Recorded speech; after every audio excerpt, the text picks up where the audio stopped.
welcome everyone. We'll get started, and you'll have to forgive me in advance. I'm going to hold the mic like this because it's a little too short for me, and I struggled with it yesterday. So, but my name is Isaac Naranj. I'm with Skyline Services. Maybe you had a chance to visit our booth out there. It's the one with the gigantic truck. But I'm excited that you're with me here today, and we're going to have some fun talking about some eco-friendly home maintenance, seasonal cleaning, and DIY solutions, or to boil it down a little bit, eco-friendly cleaning tips. So I hope you walk away with some valuable information today. But first, let me tell you a little bit about Skyline and a little bit about myself and what gives me the authority to share some of these tips with you today. So Skyline Services was started 45 years ago by my parents, Steve and Linda Larange. Obviously, it's local and family owned, and we have around 100 team members. And we provide services to homes and businesses around Madison. And we provide services such as janitorial, house cleaning, carpet and tile cleaning, window cleaning, exterior cleaning, and post-construction cleanup. Now, I may look young, but I've actually been in the cleaning industry for around 20 years. I started out working for my parents, doing simple tasks like folding rags. I got 5 cents per rag. And I worked up to creating cleaning plans and putting together proposals for 100,000 plus square foot buildings. So today I'd like to take some of that experience I've had from leading the business, from attending industry trade shows and training on different cleaning services, and doing a lot of the cleaning myself, which some late nights left me sleeping on the floors. But I'd like to condense that all down and give you some actionable, eco-friendly cleaning tips that you can easily put into use in your home, all while keeping it fun and informational. Now, Marcus Buckingham once said, "We dream of having a clean home, but who actually dreams of doing the cleaning?" And I think a lot of us can relate to that statement. In fact, most of us dream of having a home somewhat like this: clean, spotless, organized, peaceful, but oftentimes reality gets in the way. Meet Zog. Named after Azog the Defiler, he is often the defiler of clean spaces around my family's home, and he doesn't act alone. His mother Lily and sister Luna, a result of my entrepreneurial family deciding to breed English bulldogs, often help him with his task of creating dirt. Now, some of you might have a Zog, or you have a child that loves the mud, or a husband that gets a little wild with his potato chips, or a wife that loves her makeup, or a cat that can't find a litter box. But regardless of the situation, oftentimes our home ends up looking a little bit more like this. Now today, I'd like to arm you with a few different tools that help you fight against this. In fact, the right products, the right tools, and the right techniques can help you provide excellent cleaning in your home. And hopefully help you sing into the mop handle like this fine lady here. Now, I know many of you are here today to remodel your house or do home construction, but I want to convince you the importance of doing home cleaning and maintenance. Now, does anybody have a guess of how many hours a week the average person spends doing cleaning and home maintenance? Guesses? No? Well, I'll tell you today, it's around 4.5 to 7.5 hours per week. Now, if you add that up, that comes out to 234 to 390 hours per year. Do you think it's worth trying to optimize that time? I would say yes. Now today, I'm going to give you my top 5 eco-friendly cleaning tips that you can put into use around your home. So, let's get started. Number 1. A perfectly folded red stack of microfibers. As you know, I have a special appreciation for this because this was my first job. But let's take a closer look at what makes the microfiber so magical. If we zoom in, we can see that every square inch of a microfiber has around 200,000 fibers. If we zoom in a bit further, we can see that every fiber, as its name defines, as a microfiber, is much thinner than cotton and even thinner than a thread of silk. This is what helps it reach into hard-to-reach areas. Now, if we look at the actual shape of the fiber, it's composed of polyamide and polyester. And this unique shape is what helps it hold so much dirt and water. On the next slide, we can see that this shape allows the microfiber to hold excess dirt and water. In fact, 7 times its weight in water compared to a standard cotton fiber, as you can see on the left. Now, not only is each fiber shaped like that, but every fiber has an electric charge that attracts dirt. So even without without additional cleaning agents, every fiber is a dirt magnet. Now, microfibers come in many forms. In fact, towels, flat mops, and dusters. And they're extremely versatile. But there are a few things you should consider when shopping for microfibers. One is grams per square meter. Now, the higher gram count, or GSM count, I should say, is going to give you more absorption and more capacity for soil, and it's going to be better for detail cleaning on things like glass and mirrors. Your standard 200 to 300 GSM towel is going to be for regular cleaning, while your 600 to 700 GSM is going to be thicker and better for delicate surfaces. Now, the great part is that microfibers are not that expensive. In fact, when creating this seminar, I did a quick search on Amazon, and the average microfiber came out to only $1.24 each. I think we can all agree that's not going to break the bank. So let's do a quick review of the benefits of microfibers. 1, they're a cleaning dirt magnet. 2, they're very absorbent. And 3, they're durable and reusable. Now, what is that going to lead to? Reduced need for chemicals. Obviously, the title of this seminar is Eco-Friendly Cleaning. Microfibers are going to help reduce your need for chemicals because they're a cleaning agent on their own. 2, reduce water usage. Because of their absorptive abilities, you're not going to need as much water. And finally, reduce waste because you're not using towels and other things that are going to reduce waste.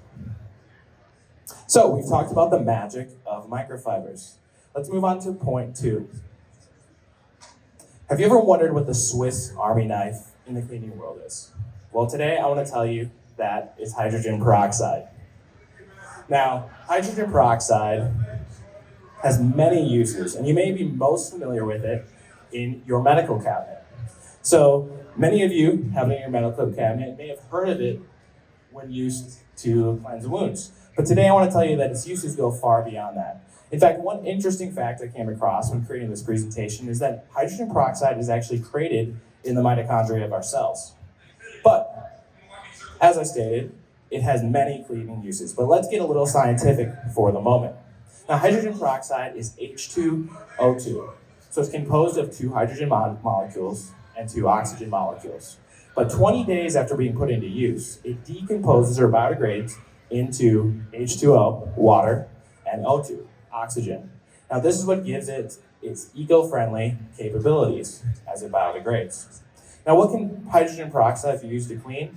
Well, do you need a general surface cleaner? You don't need Lysol. Use peroxide. Do you need a bleaching and sanitizing agent? May not need bleach. Use hydrogen peroxide. Do you need to clean glass? Hydrogen peroxide is a great choice. Do you need to clean dirty grout? Hydrogen peroxide. As you can see, hydrogen peroxide has tons of uses around your home. Now let's take it a step further. Do you need to spot clean your carpet? Hydrogen peroxide is a great starting point. Cleaning fruits and vegetables, something my family recently put into practice with hydrogen peroxide. Perfect fit. Neutralizing bad smells if you have a stinky dog around the house. Hydrogen peroxide. And even cleaning your teeth, if you add in baking soda, can be a great option. Now, when you're out in the store looking for hydrogen peroxide, you're going to come across standard and food grade. Standard is going to be great for, obviously, your general cleaning, while food grade is going to be great for things that you might ingest, like fruits and vegetables, toothpaste, etc. But how do we prepare hydrogen peroxide to put into use? Well, I'm going to recommend a standard 2-to-1 mix to start. What that means is you're going to take 1 part peroxide and 2 parts water. This is going to take what was a 3% hydrogen peroxide mix and turn it into a 1% hydrogen peroxide mix. This is going to be great for all your standard cleaning tasks around your home. Now, if you're doing disinfecting, grout cleaning, or some other heavy-duty cleaning tasks, you might want to consider just not diluting it. And the 3% hydrogen peroxide mix is going to be perfect for those cleaning tasks. Now, have you ever wondered what the ultimate power couple is in eco-cleaning? Well, today I'm going to tell you that it's hydrogen peroxide and baking soda. Yes, baking soda. When put in combination, they can be an excellent cleaning pair. And if there was a third wheel to this relationship, it would be essential oils, a great added touch. So let's go over an example of how you could put all three of these eco-friendly cleaning products into use. Let's say we are cleaning the sink in our home. Now you could take a cup of baking soda with a few drops of essential oils, sprinkle it around your sink, spray with peroxide, scrub, and rinse. And you do an excellent job of cleaning that sink, all with some basic eco-friendly cleaning products. So let's do a quick review of some of the benefits of hydrogen peroxide. One, it's very eco-friendly. As we talked about, it biodegrades naturally back into water and oxygen after just 20 days. Second, its versatility. I showed you how it could be used for many different cleaning tasks around your home. And finally, its incredible cleaning power, especially when put into use with other products like baking soda and essential oils. So we talked about perfect peroxide, but let's move on to point 3. Now, if you were to ask my employees what one of my pet peeves was, you might get this answer. The horrible, dirty water fountain spigot. I can't stand it. When I'm out inspecting commercial buildings, I cannot stand to find this in a building, especially one that we clean. But today, I'm going to tell you that there's a very simple cleaning solution for it.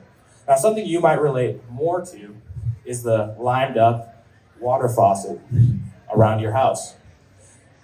What I'm going to tell you today is that what I coined a versatile vinegar is a simple solution to that. So let's talk about some of the cleaning uses for vinegar. One, what it's known most commonly for, descaling. It does a great job of removing mineral deposits from limescale from kettles, faucets, and coffee machines. 2, it's a disinfectant. The acetic acid in vinegar has antibacterial and antifungal properties, making it effective against many pathogens. Next, it's a grease cutter. Vinegar can break down grease and grime. And finally, a deodorizer. Vinegar neutralizes odor rather than masking them. Now, we should look at how is vinegar made. Well, many people don't know that vinegar is made through a simple fermentation process of grains with no synthetic chemicals added. In fact, white vinegar, which I'm going to refer to most today, is made in a process similar to this. Now, the great thing, as with hydrogen peroxide, is that it's very biodegradable. Vinegar breaks down quickly into the environment and doesn't contribute to water or soil pollution at all. Now, how should you use vinegar for your cleaning? I'm going to recommend today 1 part vinegar with 1 part water to create an average cleaning solution. Now, if you're feeling fancy, you could combine this with lemon juice or essential oils, like we talked about before, or even mix in some baking soda for certain applications. This is going to give you a great starting point for most cleaning applications with vinegar. Now let's talk about a situation where we might use vinegar, and a little pro tip. We looked at the mineral deposits on the faucet, but what's the best technique to clean a situation like that? So an idea for you to consider is you soak a paper towel with vinegar, you wrap it around the faucet, give it 15 minutes of dwell time, and then you can rinse it off and wipe it down. Now what that's going to do is give the vinegar adequate dwell time to break down the mineral deposits on that sink. Now what if you're trying to clean the head of a faucet or a shower head? Similarly, use a baggie full of vinegar with a rubber band to soak the head of the faucet or the shower head in vinegar and give it adequate time to break down those mineral deposits. This is an excellent way to clean some of those tough spots around your home. Now, a couple things to consider. One, it's not a broad spectrum disinfectant like bleach. It doesn't kill all viruses. So you may want to consider something else like hydrogen peroxide, which is a stronger disinfectant, or bleach if you're really concerned about the disinfection aspect. Next, be very careful with natural stone. Marble is sensitive to any acid, so vinegar can etch marble, so you'll want to consider that when cleaning. And finally, it's not always effective against really tough situations with a lot of grease. Now, I want to mention that I have this QR code, and we put together 12 eco-friendly cleaner recipes. Now, you don't have to scan it now, you can if you want. I also have it when you exit the booth, but next week, I'm going to send out a PDF with these 12 eco-friendly cleaning recipes. And these are actually really fun. I'm putting some of them to use in my home. But we have surface cleaners, laundry detergents, glass cleaners, you name it. So if you'd like, scan that now or on the way out, and we will send you those next week. Now we talked about versatile vinegar, but let's move on to point 4, possibly my favorite section. Now, have you ever been watching someone clean and thought, that really does not make sense? Well, growing up in the cleaning industry, I had this experience as a child when I was watching Cinderella scrub the floors. I thought, that lady could really use a microfiber dust or flat mop. So today I want to talk to you about how to work smarter and not harder when you're doing cleaning around your house. So we're going to cover a few cleaning principles that really apply whether you're cleaning your home or a 100,000 square foot building. They're the same across the board. The first we're going to talk about is the order of operations. Now this isn't math, division, addition, and subtraction, but we're going to talk about the order of operations for cleaning around your home. So first, let's talk about how you should work from top to bottom. Now if we were cleaning this room, we would start with maybe dusting the vents and ceiling fans. We'd work down to shelving. Then we'd dust walls and wall fixtures, then tables and end tables, chairs, and finally, the floors. The idea here is that we want to use gravity to our advantage. We're knocking that dust down, which is naturally going to fall, so we always want to start at the top and work down. Next, we want to work from dry to wet. So, if you're cleaning a floor or a counter, you want to start with dusting, dry wiping, vacuuming, or dust mopping. This is going to remove as much dry soil as possible before you introduce moisture. So, once you complete that, then go ahead with your wet mopping or wiping. Now, to emphasize this, let's look at an example. Would you rather clean up this dry pile of dirt or this muddy mess in the kitchen? I think we can all agree the muddy mess would be much more difficult to clean. And it exemplifies why you want to try to remove as much dry soil before introducing moisture. AKA, don't turn dirt into mud. Now next I want to talk about how you select your products. And I think we should work from weak to strong. We all have a tendency to go to the most aggressive or strongest product right away, but we should always try to work from weak to strong. So an example we looked at before is with hydrogen peroxide. With peroxide, we talked about that it's a good bleaching agent. Well, why don't you try to use peroxide before you immediately jump to using bleach? Or with the vinegar, why don't you try to use vinegar before jumping to something stronger like CLR or Limeaway that you might see at the store? You can start with these eco-friendly options before jumping to a stronger product. Now, it's not just product selection, it's also chemical dilution. So, think about with peroxide, why start with a 3% mix when a 1% mix may be effective? Or similarly with vinegar, start with a 1-to-1 mix before you immediately jump to non-diluted vinegar. There's no reason to waste excess chemical in cleaning situations that don't really require it. This is going to protect your surfaces. You're not using stronger chemicals than you need to clean those surfaces. It's also going to protect you so you're not breathing the toxic fumes of chemicals that are stronger than they need to be. And finally, it's going to save you dollars because you're not spending excess money on chemicals that you don't need to use. So we've talked about how you should work from top to bottom, from weak to strong, and from dry to wet. But let's review a few things that you should be doing more of and less of. The first is more pre-soaking and less spraying. Now this is something we discovered a few years back, mainly in house cleaning, because we were spending a lot of time using a sprayer. And it took a lot of excess effort and time to be spraying everything. What we realized is that we could take those microfibers, put them in a small bucket, put the product we wanted to clean with in the bucket, and they would absorb and be perfectly damp for the cleaning situation that was at hand. So, what I'm going to recommend today, maybe you don't need to use a bucket quite that large, but even a small Tupperware bucket in your kitchen will do. But pre-soak those microfibers with the product you want to clean with, and you can avoid all the excess effort and hassle that goes into using that sprayer. This is going to save you energy, and possibly more importantly, it's going to have less aerolized chemical. So you're not breathing in all that excess chemical because you can avoid the spraying. So consider more pre-soaking and less spraying. Next, more vacuuming and less dusting. Now, I've noticed a tendency with our employees, and that is they love to dust and they don't necessarily love to vacuum. And I think that's true for everyone because dusting, it's easier to do, it's a lighter tool, and we tend to avoid the heavier tool like a backpack vacuum or push vacuum because it's a little bit more work. But what I'm going to tell you today is that dusting only really knocks the dirt down while vacuuming removes it. And the trick is you want to actually remove the dust and dirt from your home. So if we spend enough time doing proper vacuuming with a proper filter in that vacuum, we can eliminate a majority or all of the dusting needs in our home. So you should consider spending more time vacuuming and less time dusting. Next, more time planning, less time walking. Now this point is illustrated by a story my dad told me way back in the day when he would clean commercial buildings.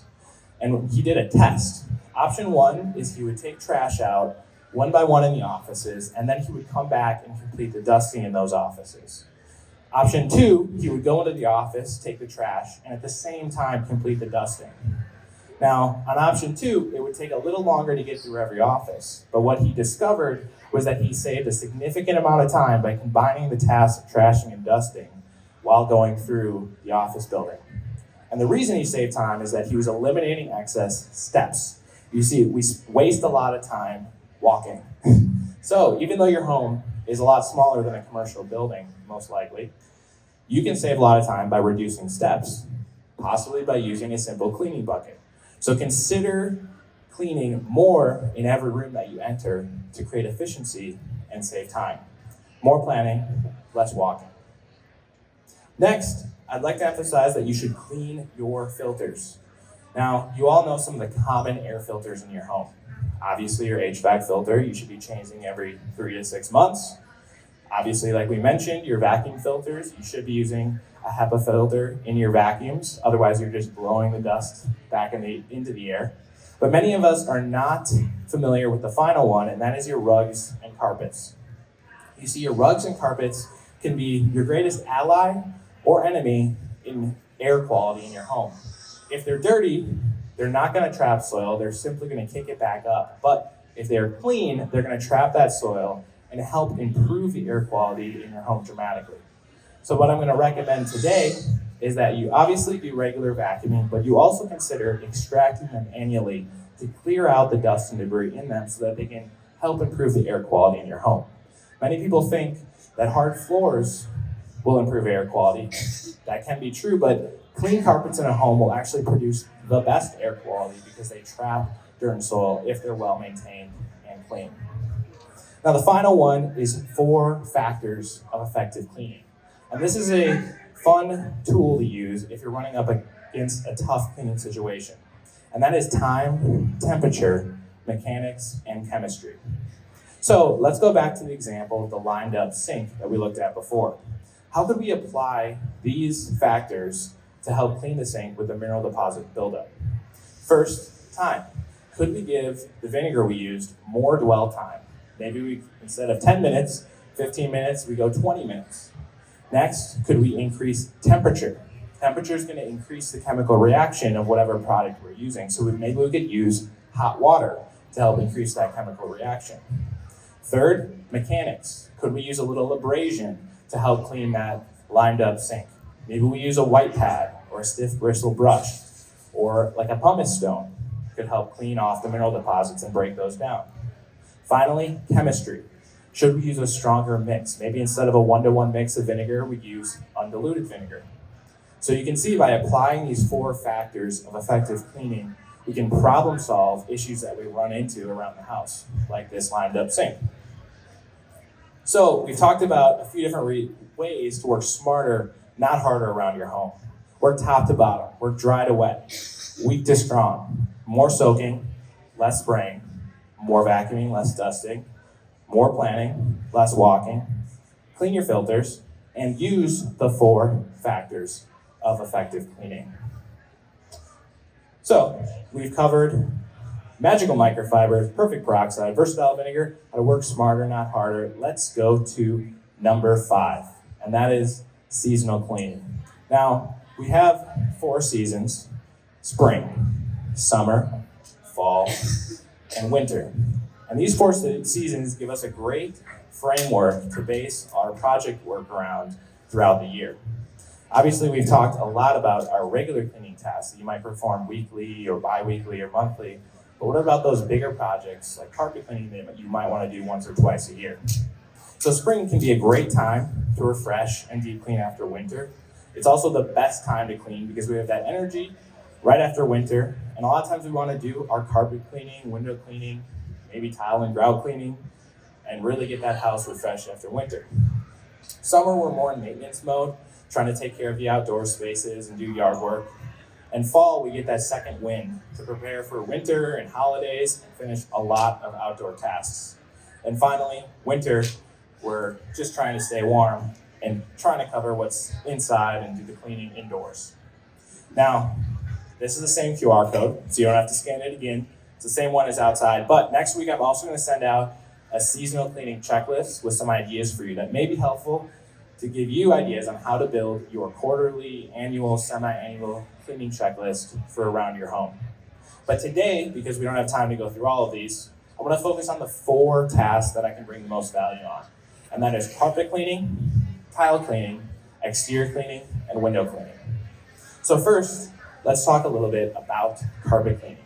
Now there are 3 main tasks with carpet cleaning, and that is carpet spotting, carpet extraction, deep cleaning or steam cleaning, and carpet encapsulation, which is more of a light maintenance cleaning.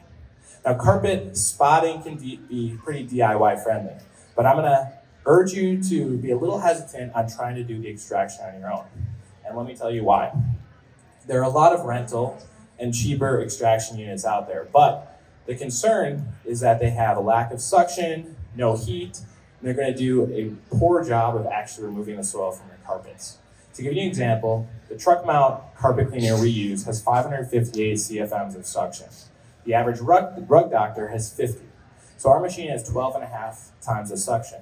Now you may think, that's great, but the reason that's a concern is that you're still putting down a lot of water with the rug doctor. So you're putting down the water, but you're not adequately removing it. And what that's going to lead to is 1, overwetting. And overwetting, beyond just adding a lot of dry time, can cause a lot of problems with your carpet, especially if it's older. You're going to get a lot of moisture into the carpet, the subfloor, the padding, and you could cause things like delamination. So you want to be very careful with overwetting your carpets. And unfortunately, a lot of the rental or cheaper extractors out there are going to do just that. Also, they don't have heat. So like we talked about with the 4 factors of effective cleaning, you're not going to get that heat element, which is going to help to actually break down soil. And finally, I would say they're potentially unsanitary, especially if they're rental units and being passed around with different people. So I would urge you to hesitate a little bit before trying to do the extraction on your own for those few reasons. Now, if you want to do the carpet spotting on your own, I think that's a very approachable and easy task to try to handle. And really, you can use a lot of the products we've already talked about. The vinegar, the hydrogen peroxide, the baking soda, maybe a little Dawn dish soap. An example here, we could see like if we had a typical spot, say you spilled a little bit of coffee, you could use a clean white towel, maybe a little mild dish soap. If you want to try hydrogen peroxide, baking soda, or vinegar, you could. None of those are going to hurt the carpet in low dilution. You would put a little down and with some warm water, and then you would focus on blotting. So you never want to rub because you can distort the fibers in the carpet. So the idea is that you want to dab that spot until the spot transfers into the white towel that you're using. So avoid scrubbing. Most people want to scrub, but really you just want to blot that spot and continue adding the cleaner and blotting until you get it to transfer out into the towel, and then obviously dry it completely. So there's some simple methods to handle simple spots around your home. Now I'll mention that some spots are stains and are not removable. So there are certain types of spots that are definitely more difficult to get out. Now second of all, let's talk a little bit about tile and grout cleaning. Tile and grout cleaning is one that is pretty DIY friendly. In fact, hydrogen peroxide again is a great option to try to clean the grout around your home. And if you purchase something simple like this grout brush up on the screen, which has a beveled and pointed edge, you can scrub the grout really effectively around your home. Now, obviously, it's a little bit more work than maybe the equipment we would use, but you can do it and you're not going to cause any damage. It's just going to be a little extra work. So that's a great DIY-friendly option that you can try. Now, I want to mention that sealing your grout is a really great thing to consider because it's going to help protect and keep clean your grout for a longer period of time. So that effort you put into cleaning is going to last longer. So you can see in this image, I believe on the left, is the unsealed grout. That unsealed grout is going to let the moisture penetrate into the pores compared to the sealed grout on the right, which is going to protect the grout. And you can see like the water is beating up, and that's preventing the dirt, soil, and moisture from getting into the grout, which is going to prevent it from getting dirty as quickly. Next, window cleaning. Now, most of you have probably tried window cleaning on your own, and I think it's a very approachable, DIY-friendly task as well. I break it down into interior window cleaning, exterior windows, tracks and sills, and screen cleaning. And the tools you use to do your window cleaning can be pretty simple. You have your white pad, your Dawn dish soap, your vinegar, your microfibers again, a squeegee, a mop, and maybe a 5-gallon pail of water. Simply by using a little Dawn or vinegar in some warm water, you can effectively clean the windows around your home. Now, what I'll caution you on, or the difficult part, can be the second story or third story windows on your home. Now, some of them will flip out, but you want to consider your safety when using a ladder. There are obviously a lot of ladder accidents around the country every year. And the nice thing is that a professional, like Osmer here in this picture, can clean the windows from the ground. So if we came to your home, we'd be able to clean all of the windows from the ground without using ladders. It's something that can be done, but you definitely want to consider the safety aspect. And finally, exterior cleaning. If you had a chance to stop by our booth, you saw our exterior cleaning truck, which is what we use to do roofing, siding, gutters, and flat surfaces around your home. This is a task that is not as DIY friendly. Now, most of you think, I could probably use a pressure washer. Today, I want to caution you on the pressure washing because it's very easy to damage softer surfaces like your vinyl siding on your home. As you can see in this image, there are numerous homeowners that have done this exact thing by trying to pressure wash their siding and end up creating a lot of damage because vinyl siding is really only rated up to 30 psi. And if you go above that, you're going to void the manufacturer warranty. So by using something like soft washing, you can clean siding, but it does require a little bit of special equipment. So last, I just want to give a few tips if you are hiring a pro, what you might want to look for. First of all, what are their certifications and training? There are a lot of industry certifications like the IICRC training or soft wash systems that help train professionals around the country and certify them on the tasks that they're providing. This can be a great thing to ask about to see what is the training they've gone through. Next, what are the cleaning methods they're going to use? If they're cleaning your carpets, are they going to use encapsulation? Are they going to use extraction? Are they going to be doing shampooing? There's a lot of different methods out there and not all of them are created equal. Next, do they do background checks on their team? These techs are going to be going into your home most likely, so you want to make sure the people they're sending to your home, more than just the salesperson, have background checks and are vetted. Next, proper business insurance. There are a lot of companies out there that don't operate with proper insurance. And if there's an accident at your home, it could be on your shoulders to handle if they don't have proper business insurance. A few additional points, obviously looking at customer reviews, pricing, and transparency. Are there hidden costs that are gonna pop up at the end of the process? Guarantees, do they guarantee their work initially or in 1, 2, or 3 years down the road? And finally, what's their track record? What are their references, referrals, how long have they been in business, etc. So I hope that's helpful on some of the quarterly, seasonal projects around your home. We've talked about the magic of microfibers, perfect peroxide, versatile vinegar, how to work smarter, not harder, and seasonal cleaning. So whether your home is spotless or a little messy, I hope that these tips and tricks help you create a clean environment for the ones you love, like your cats, your wife, your husband, your kids, or your crazy, smelly dogs. So with that said, are there any questions? Questions? If there aren't any questions, or you can pop your hand up, I'll just tell you briefly in a couple slides a little bit more about Skyline, since we have a couple minutes. So first, I mentioned some of the services we provide, and we really aim to be the one cleaning provider for all of your home services. Our commercial division, we clean around 1 million square feet a day. We have around 65 employees that handle that. Like I said, we've been in Madison for 45 years. This is actually the service that we initially started with. And one thing I'm really proud of is that we won Executive Choice Awards for the last 3 years, which means executives around Madison pick us as their choice for cleaning. On our house cleaning division, we do regular services, one-time deep clean, move in, move out. And we have around 8 ladies that do that every day. And again, we've won Best in Madison for the last couple of years. And we're part of the ISSA, as you can see on the bottom. And finally, our specialty division, which the truck out there is part of, does carpet and tile cleaning, window cleaning, exterior cleaning, and construction cleanup. And we have around 15 team members in that division. So why should you consider or choose Skyline for your cleaning? Well, one, I believe happy employees produce excellent results. And I'm proud to say that the last 3 years, we've won top workplaces in Madison. That means we're getting the best team members to put on your cleaning tasks at your home or your business. Next, like I mentioned, we've won Executive Choice Awards and Best in Madison. So this means executives and homeowners around Madison are choosing us for their cleaning. Finally, I just want to mention our sales team you might interact with out there, myself, Linda, Brett, Reed, Ryan, Scott. Hopefully you have a chance to meet some of them out there.